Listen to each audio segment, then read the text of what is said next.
Hello friends, yeah you. I'm calling you a friend because chances are if you click this video, you might feel some type of way about the friendships in your life.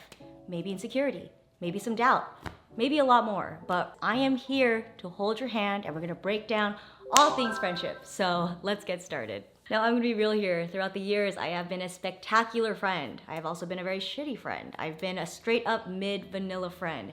But at the ripe age of 33, I think I have finally refined it so that I know how to be a better friend to those in my life. Let's look a little deeper. Let's look inward. Let's ask ourselves the questions. What kind of friend am I? What do I have to offer? Essentially, these questions are good little thought experiments to understand your own self-worth and what you are bringing to the friendship potluck. Because the reality is you attract what you are, not what you want. Anyway, I've done my homework already, so I will share my list. I've been told that I'm a great hype woman. If you have a goal, I want to help you achieve it. You want to sell some coins on Etsy? Let's do it. Run a marathon? Let's go. I feel like I get an actual contact high when I see my friends growing and evolving. It just makes me so freaking happy. I'm also a good listener. Some people can remember the lines of a movie front to back or can explain string theory, but my superpower is that I have this uncanny memory when it comes to conversations. If you tell me something or share something with me, chances are I will remember it and follow up. And this last one might sound a little weird, but chances are I won't envy anything you have. I know, it's a bold statement, but I know I'm a secure person where someone's success doesn't trigger or activate anything in me other than genuine happiness. You never have to dim your light to make me feel comfortable. In my opinion, the more attuned and self-aware about your great qualities and not so great qualities, the better of a friend you can be. When I reflect on all the most tumultuous times of my friendships, it's when I was not in a good headspace. It's when I had low self-esteem and a lot of self-doubt. That's when I can be envious or competitive or second-guessing whether my friend even likes me, or just dragging friendships that have been needing to end. And of course, a lot of these revelations happen through years of journaling and therapy. This is also where I want to take a quick minute to thank BetterHelp for sponsoring this video. I've definitely become a better friend to others and myself through therapy, and I think it's because my therapist gets the rough draft of anything that I'm going through, especially when it comes to friendships, because when you're talking about friendship conflict, sometimes it could be a little to talk about it with other friends because it's kind of is this gossip or am I just trying to work things through? With the therapist, I like knowing that what I'm going through is entering an airtight container. Therapy has been a great way for me to resolve the things that have been bubbling up in my friendship sector. So if you guys are down to dabble in some therapy, you can have BetterHelp connect you to a licensed therapist to help you and your mental health. And getting started is a breeze. You just go to my link, betterhelp.com/Jenn, answer a few questions, and then BetterHelp will connect you to a professional, usually within 48 hours. From there, you can have your session either on a phone, computer, call, video chat, or even messaging. So if you'd like to give therapy a go, again, my link is betterhelp.com/Jenn, or you can choose Jenn M during sign up to enjoy a special discount for your first month.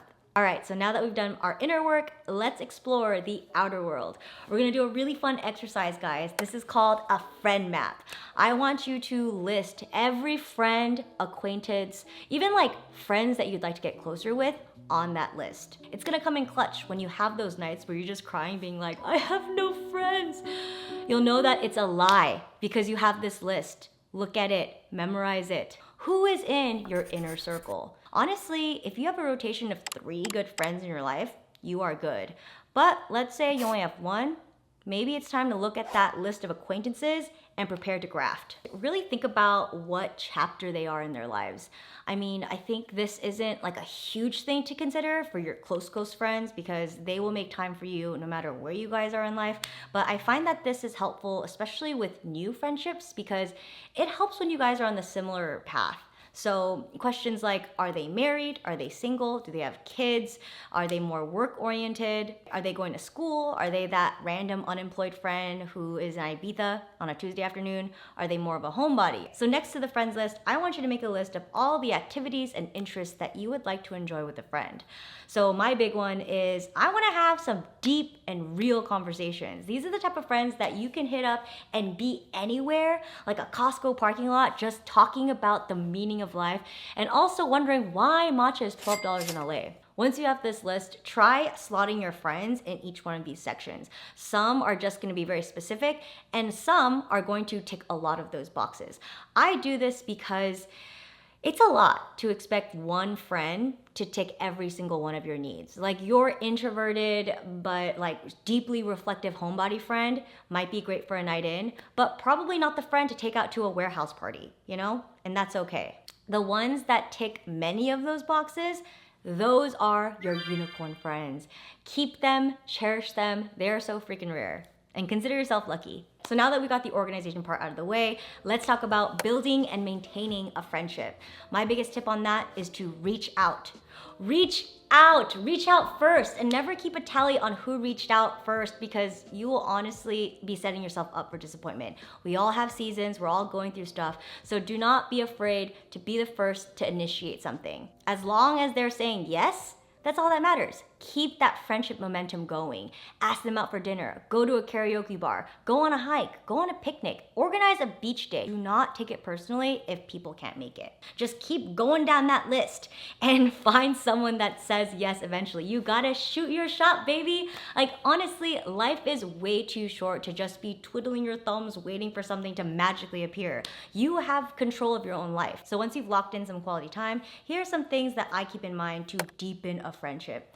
I think the best types of friendships are ones where you can just dive right in. You know, I just can't keep things at surface level the whole time. You know, that's like just splashing around the kiddie pool. No, I want to get deep. I want to go in the dark waters with you. And then like come back on the shore and splash around again. And when a friend is sharing something with you, let them spread out. Ask them deeper questions. And if you can't think of a question, just like a simple, earnest, wow, tell me more, goes a long way, especially if they're like really excited about the topic. And a conversation doesn't always need to be 50-50 right on the dot, but it should feel balanced. You know, at best, it feels like a really satisfying game of ping pong where you guys are snapping back and forth. But you know, there are also times when a friend needs the world of you, and when you need the world from your friend. That's true, real friendship right there. Regardless, it's important to be vulnerable first. In the words of the great Brene Brown, a lot of the times when we enter social situations, we are wearing this clunky, heavy armor in hopes that it's gonna protect us. We might feel guilty or shameful about opening up about something a little too personal in our lives, but when you do that, you're just hurting yourself. You're bottling that shit in. That's not good for you. But it's easier for someone to open up when you take off that armor first. You're like, you know, I'm done. Like, this is me. Accept it or leave it. And oftentimes that inspires them to take off their armor too. Let's say you're that type of friend that doesn't want to share something dark or too sensitive in hopes that it will like kill the vibe. Try this thought experiment. Imagine the situation's reversed. Imagine that a good friend is really struggling with something and wants to open up to you about it. How would you feel? Personally, I would feel honored that they feel safe enough to share that information with me. Like, never once have I been at a party being like, God, I was really enjoying myself at the bar until my friend wanted to talk about grieving the loss of a parent. Never. True friends will always be there when you need them. It's like a seesaw. Sometimes you're down, then they spring you back up. Vice versa. How do I know when to keep a friend? I think the biggest factor for me in this is after each hang, I kind of check in with myself and see how I'm feeling. Do I feel lighter or do I feel drained? Overall, I feel lighter. Even if what we spoke about was dark as fuck, I still feel just more fortified because I know we've got each other's backs. But if you notice that after each hang, you're feeling heavier or you're just kind of like second guessing, like, do they even like me? I think it's important to not ignore this. It might be a time to just put some space, let the friendship breathe, or pull them over for a chat, Love Island style. Our intuition is a big thing, and I think we should listen to it a lot more. Now, in a friendship, there will be friction, because as humans, we are imperfect. Sometimes we act shitty unintentionally, or sometimes the chemistry is just off. But these are some things that have helped me navigate times of hardship in a friendship. This is the hot take, but do not try to change your friend. When you are deciding that you want to be friends with someone, you have to accept them exactly as they are right now. If you are trying to change someone, that is your weird way of attempting to control them. You have to let people be who they are. And if you spend any time trying to change someone, you're just draining your own precious energy. You're gonna be so disappointed. And we are done with our Bob the Builder era. For example, we all have that friend that is consistently late to the function. Every time. without a shadow of a doubt, they're gonna be late. They're gonna be texting you being like, I'm on the way. You're like, no, you're not, bitch. I know you're at home. And the thing is, we still love them because once they arrive, it's a good time. Instead of criticizing them or just being like passive aggressive on their tardiness, what if we just accepted them as our tardy friend? You know, you can't change them. You just can't. You're not God, but you can change your thoughts and you can adapt. It makes sense to meet them at a place where time's not going to be a big factor. You can invite them over to yours or offer to go to theirs. Be like, hey, I'm going to bring some wine and cookies. How does that sound? And then another easy trick is if the dinner's at 7, tell them it's at 6:30. My personal trick when I'm hanging out with the tardy friend is that I just bring my Kindle or like another piece of reading material, so that way when I'm waiting, I'm actually like getting some reading in. So it's a win-win. I feel like these small adjustments can really help with the health of a good friendship. Now I want to cover confrontation. As we've established, we are all deeply imperfect. We're gonna mess up. Let's say there's a friend that's not treating you right. It's killing your vibe. Maybe on a night out, she's just picking on you or making you feel small.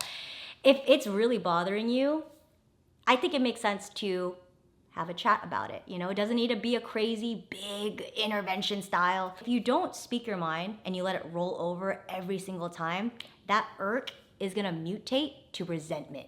And resentment is a demon, y'all. It is really, really hard to shake off when resentment's living in your heart. It boils, it ferments, it mutates even further.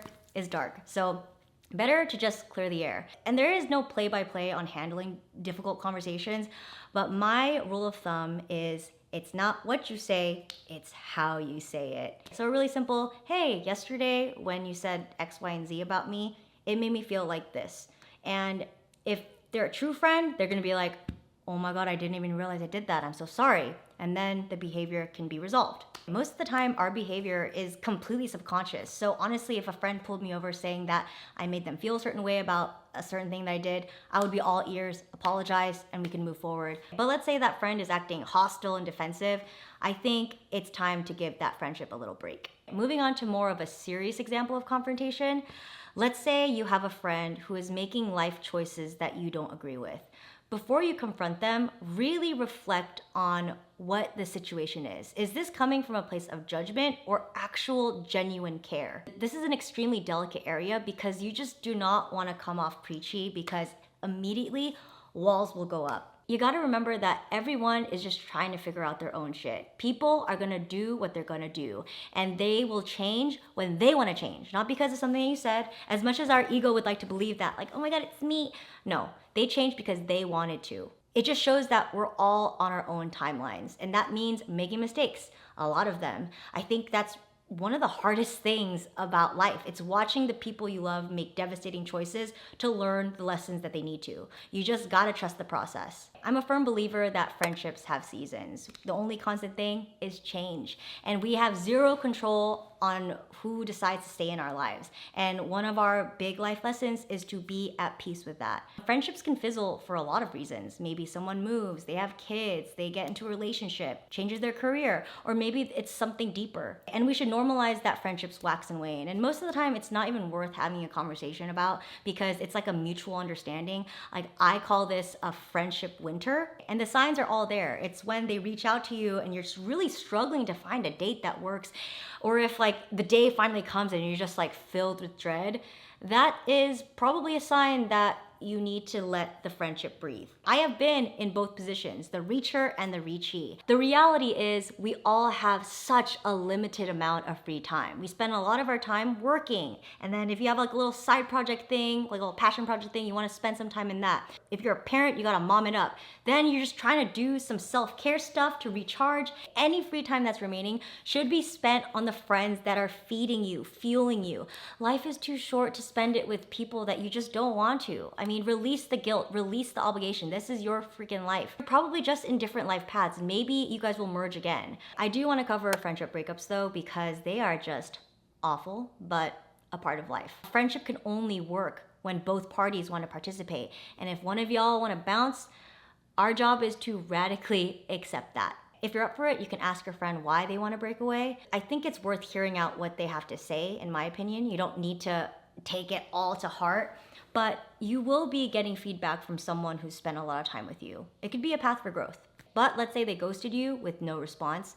This is when you're gonna have to put your creative hat on and come to your own conclusions. I realized that everyone I know has a different version of me in their head, and that's a narrative that I can't control. We're all multifaceted people that have just ever-changing moods depending on the environment or the place that we're in our lives. If I am in a period of self-doubt and self-hatred, I am not gonna be vibrating high at the function. But if I have crossed off everything on my to-do list, I'm feeling electric, I am just gonna be bouncing off the walls. And your true friends are the ones that accept all versions of you exactly as you are. And instead of lasering in on that one friend that doesn't want to be a part of your life, you have to remember it's their loss, baby. Look at all the friends that choose to stay in your life. Friendship is always going to be a two-way street. Remember who you are and what you bring to the table. And if you're having one of those days where you're feeling really sorry for yourself, bust out that list and read all those great qualities and attributes that you bring to the table. You have to be your own hype man, you know? No one else is going to do it better than you. So that is a wrap on this video. Before I head out, if you are interested in starting therapy, let BetterHelp connect you to a therapist in the comfort of your own home. Visit betterhelp.com/Jenn or click Jenn Im during the sign up for a special discount off your first month. All right, thank you so much for watching, and I'll see you guys in the next one. Bye.